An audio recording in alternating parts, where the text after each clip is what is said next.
kasi yun. So guys, kumusta ang lahat? Ang ating lunch ngayon is Kusa Leven Arabic food. Alam niyo po ba yon? Kung hindi niyo alam, tara let's go, luto tayo. Guys, meron tayong ditong ingredients na asin, paminta, fresh milk, yogurt, and cooking cream. Syempre, yung lulutuin natin ngayon is kusa. Yung kusa, mga ka-journey, is isang klase ng gulay, yung zucchini. Tapos, kinutkot namin yung loob and then, nilagyan ng karne. Karne yan yung laman, mga ka-journey. Is lulutuin natin. Masarap to, isang klase ng Arabic food. So, tara, luto na tayo. So, yan mga ka-journey, linagay na natin ang yogurt. Lagyan natin ng paminta. Lagyan natin ng asin. Isang basong cooking cream. 1 glass cooking cream. So, 1 glass fresh milk. And then, 1 glass water. Water lang yan, guys. Then, imimix natin. Ito. Pwedeng machine, pwedeng ito.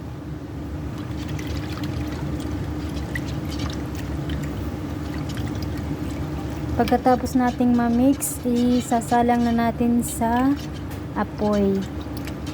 Tapos, yung ating apoy is medium heat. Then, mga ka-journey, lagyan natin siya ng cornstarch, 2 tablespoon. Then, mix ulit.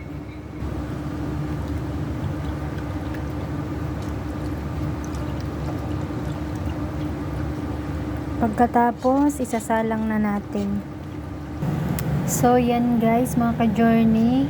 Lulutuin natin siya hanggang maging creamy. Pag naging creamy na at okay na yung lasa, ilalagay na natin yung zucchini, yung ating kusa sa Arabic.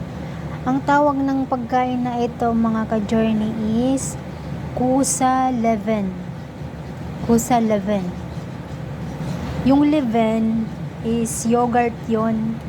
Arabic name ng yogurt, leven.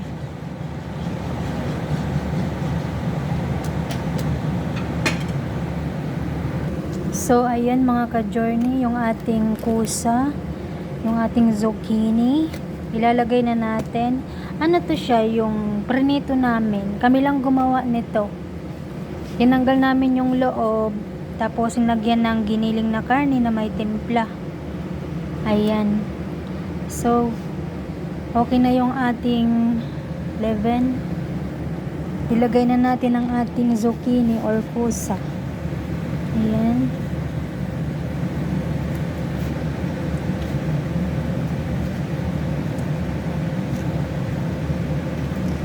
Ilagay na natin kasi okay na siya. Natimplahan na natin ang ating sauce. Timplado na yan. Ang ating lulutuin na lang sa mahinang apoy, itong gulay.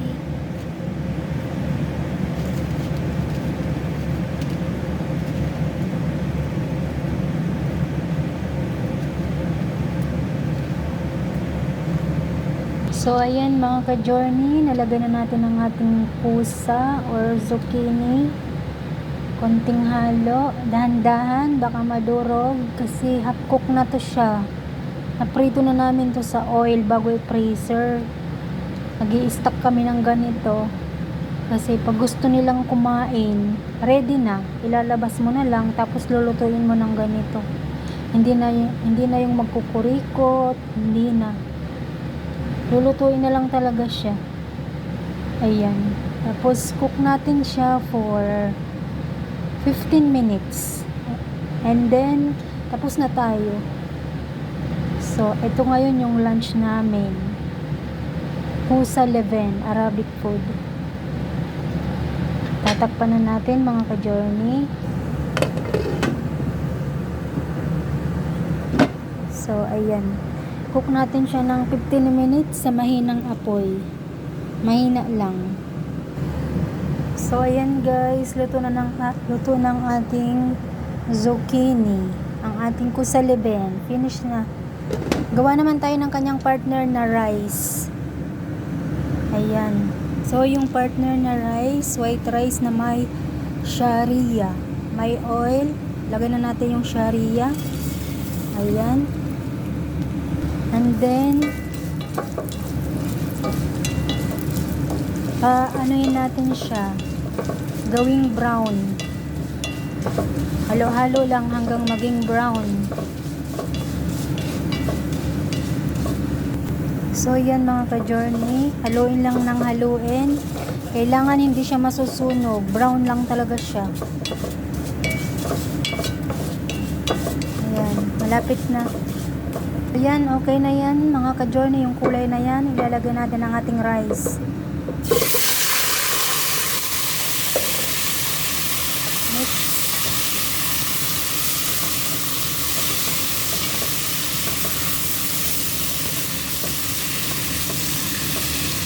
Then, lagyan natin ng asin para may lasa. Then, mix.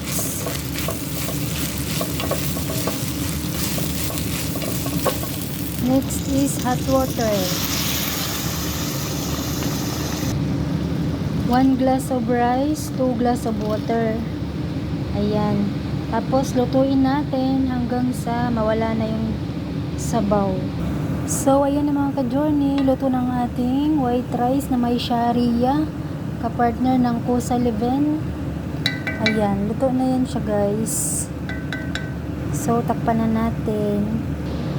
So, ayan guys, ready to serve na ang ating zucchini. Arabic food, napakasarap. So guys, tapos na nating lutuin ang ating Arabic food na kusaleben. Ready to serve na yan pagdating ng mga boss. So, thank you for watching. Bye!